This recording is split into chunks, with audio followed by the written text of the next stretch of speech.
Hi guys, welcome to the Patreon. Today I'm going to show you a basic video about the volumes or interpreted volumes in a figure. You have the intermediate level of this same video that Alfonso did for you in this part.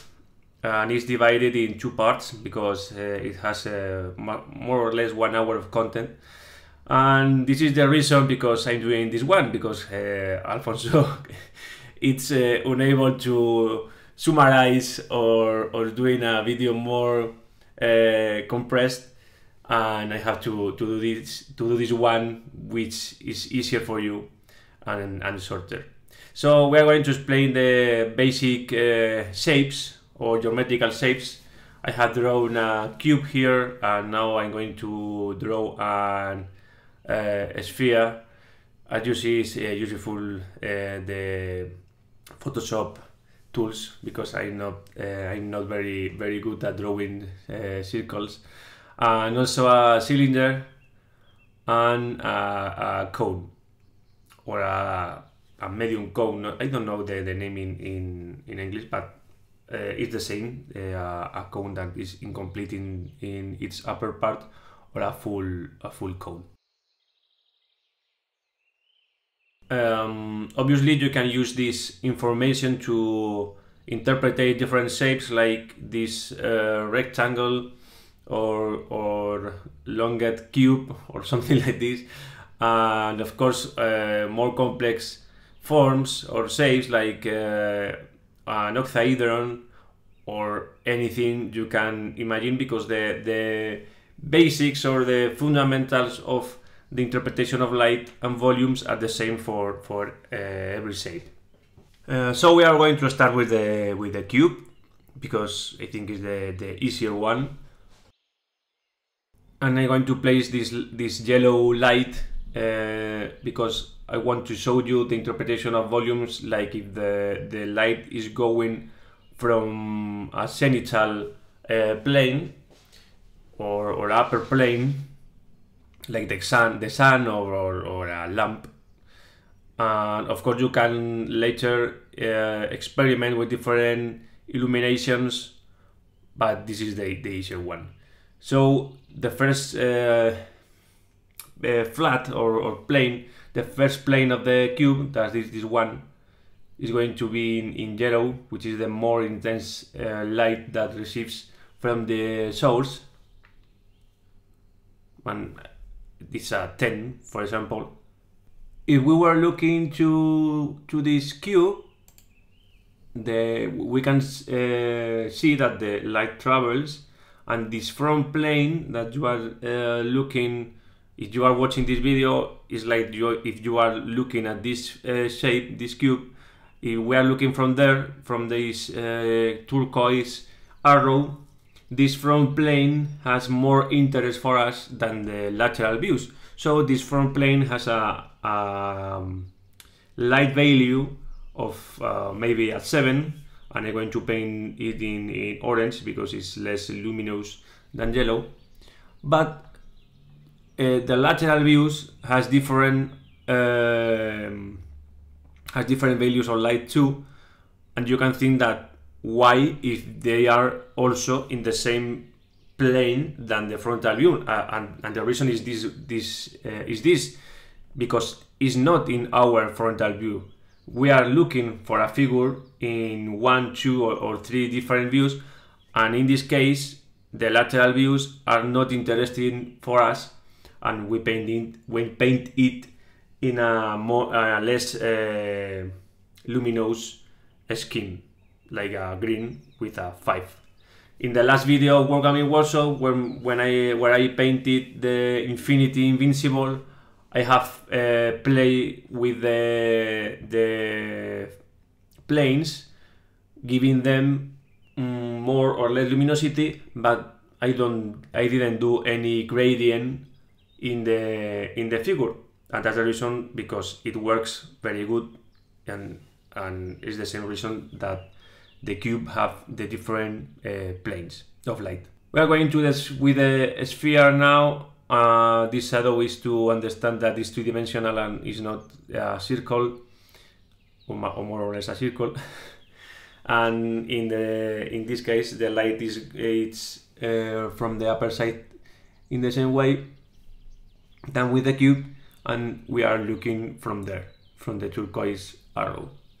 And the process is more or less the same. If the light is from the upper side, or if the sky, or if it is the sun or something like this, it creates more or less an area of light that is pointed there. But it's more interesting for us if we move this light a bit, because as I said, we are looking from this front plane, and we put the most luminous point here. Surrounding this point of light, or this most luminous point, we have the intermediate, or more or less intermediate light, and it's, as I said, surrounding this yellow area.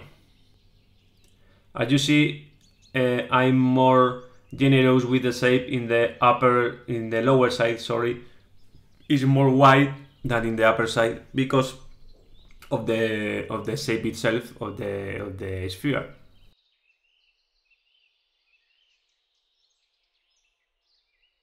And the third light, it's surrounding the orange one and covers the rest of the sphere. And here you can see, because it is important to reserve a bit of the upper side of the sphere to add this level 5 shadow or light.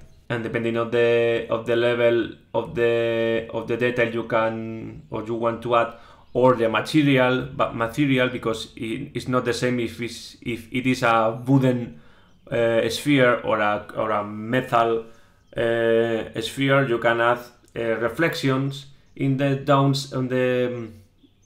bottom side of the sphere, because the crown itself reflects the light and can add different reflection or luminous levels to our shape. Now we are going to do the cylinder. It is pretty similar to the sphere and has some relationship with the cube, because the upper side of the cylinder it's totally flat, and if you see, it's like the cube. It has a luminous level of 10 if the light goes from the upper side. And in the body of the cylinder we have a similar interpretation of the light as the sphere. It has a first light, or first powerful line of light. Even it can have more lines in other sides of the body if the material is very reflective. But in this case we are going to interpret an easy cylinder of wood or whatever.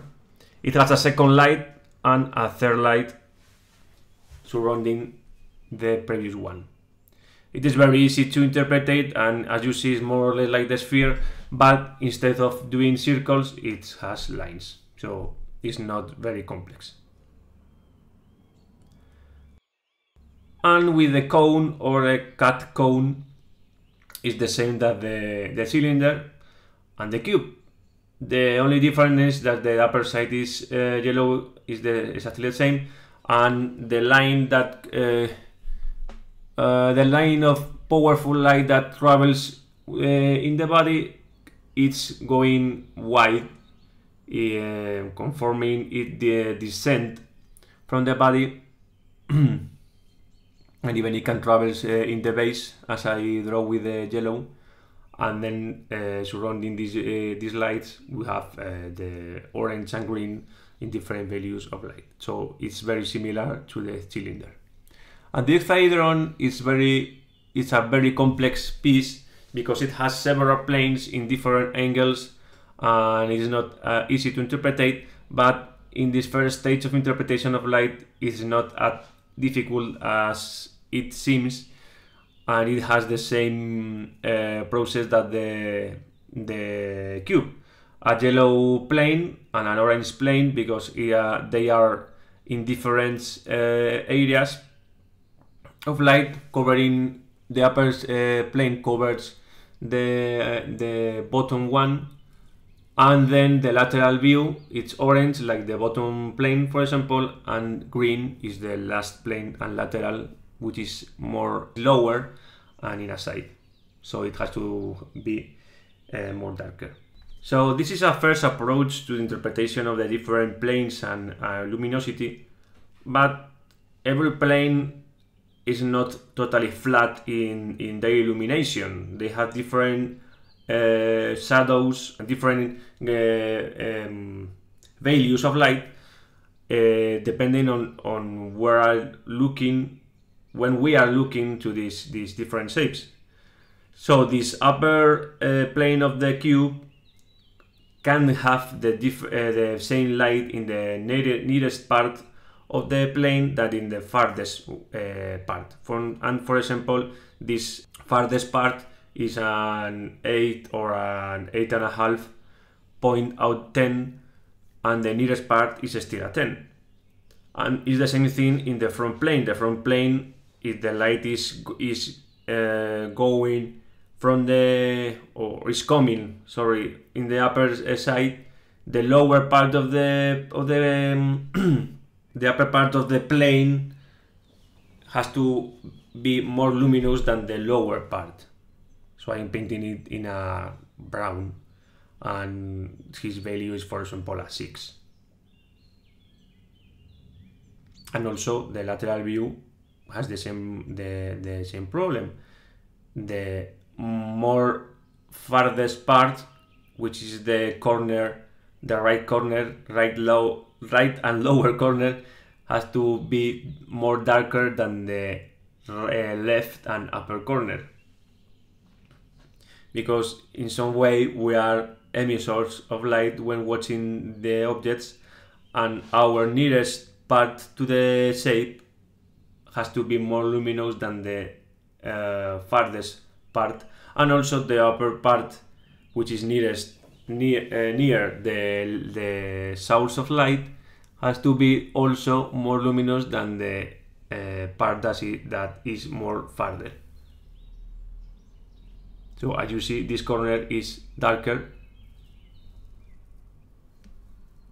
going from a 5 to a 6 now, a 4 and a 3 at the end. And also in this other part has the same properties, because as I said, we are like emitters of light. The sphere is something similar to the previous objects, with the difference that, because it's different to a cube in terms of planes, because the sphere doesn't have any planes, is more or less a problem of gradient between the maximum point of light and the darker point of light. But as you see, it is really a thing about between the yellow and the orange, and the orange and the green. We have intermediate colors like a medium yellowish orange or orangey yellow, and a darker red between the green and the orange, always following our scheme of colors. And as I said, it's different than a cube. A cube obligates you to decide which plane has more or less light, but in the case of the sphere, there isn't a plane with these properties, so you have to gradient from the bottom to the top side. The cylinder, in the same way that the cube and the sphere, this top part of the cylinder is a copy of the cube, or the upper part of the cube. The farthest part is a more dark area, and the front part is a more luminous area. This is how we saw it in the previous step, and if we want to interpret more exactly the luminosity of this part, we add the ENG. Remember that this is an interpretation of the light, and it doesn't mean that the light comes from the front. It's just that you are more or less like a light emitter and interpret these volumes in your advantage to make it more interesting. And the body is at the same thing with the sphere. Is just a gradient from this light of maximum light to the sides of more dark light. The cone, it's a copy of the cylinder because it's the same form.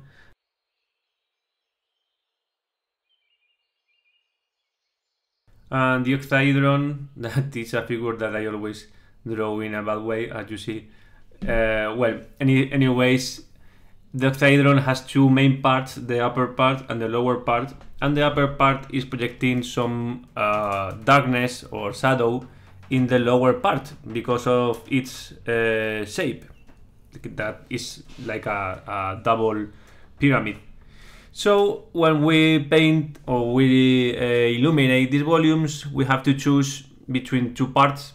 The upper part is like illuminate the cube or anything similar, or something similar, and the upper part is more luminous, and the lower part of this plane of the pyramid has less illumination than the upper part, like a 10 and a 9 in example. But when we are applying the illumination in the lower part, the nearer part to the cut between the two parts of the pyramid of the octahedron, it has more illumination than the lower part of this lower pyramid, but is darker than the upper part of it. But you can illuminate in other way, like if depending on the material, you can think that is like a chrome material or something like this, and the part that is near the cut between the two parts can be darker, the more darker part of this area, and the lower part and the smaller area of this triangle has the most illuminated part of this lower part. I think it's like it's a bit complicated maybe to understand, but to tell, better said, but it's easier if you see it. Look how imagine that we have a value of x in the upper part, so the lower part at least has to be x minus 1 in this value. For example, the upper part 9 and the lower part 8, but can't be a 9 too, because it has to be darker. It must be darker than the upper side, and this is because its shape, as I tell at the beginning of the octahedron, this edge is covering the lower part and project shadows in the lower part, and we can say that the more farthest part of this inverted pyramid receives less shadow or receives more light because of the reflection of the ground, or simple because it's farther than to the shape that projects the shadows and make it more bright than the other.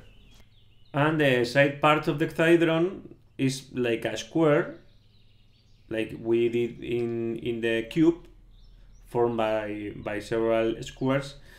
So the side part is like a square, or we can say it's a square, but formed by two triangles. So really it's like a square that has fall to the midpoint, and we have cut it in a triangle. So the illumination is just the same as we did in the cube. The upper side of this plane is more illuminated, and the bottom and farther part of this plane, that is the farthest corner, is the more dark area of this plane. and we can make it like a 5. And the lower part is just the same. It's the same process than the previous side part, but more darker than the upper one. Well, I have prepared this figure from Alfonso to show you how the different shapes are valuable to interpret the different shapes of the figure. If you see this figure from Alfonso, you can see that the leg is really a cylinder. And as a cylinder, it has one area of light in the body that is in the center. And the same thing happens with the belly. The belly, it's really a sphere. And like a sphere, has a more intensity of light in the upper side, going to darker tones in the lower side. The head is also a sphere, or some kind of a sphere, and this front plane of the face is more or less a cube. And the light is on the upper side of the head and the front plane of the cube.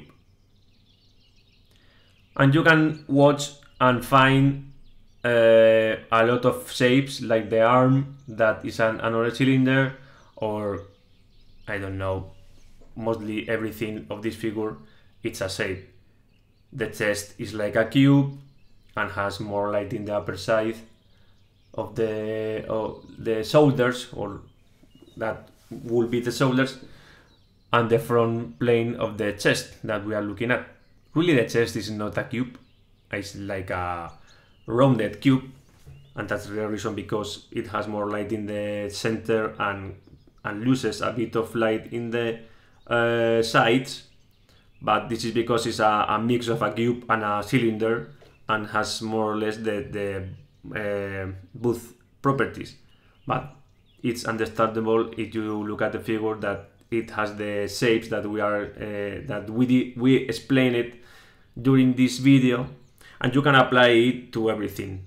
The back of the right leg is also a cube, and well, it's not 100% reliable information, because the figures are not geometrical shapes, but are based on geometrical shapes. So you can interpret the different areas of the figure, taking into consideration these applications of light, of interpretation of light on volumes, to make it easier for you if you can understand the light very well, or you are starting. This is a good point to start understanding the different values and properties of the light. But as you see, this figure is painted in a zenithal way, but taking into consideration that you are looking it in this direction. So finally, you have the correct interpretation of light based on the same fundamentals that I have explained during this video. So guys, I hope you find this video useful. If you have any doubts or questions, just put it in the Patreon or in the YouTube comment. And well, see you in the next video. And thank you for watching us. Thank you for supporting us in our 6 months of Patreon. Well, see you. Bye bye.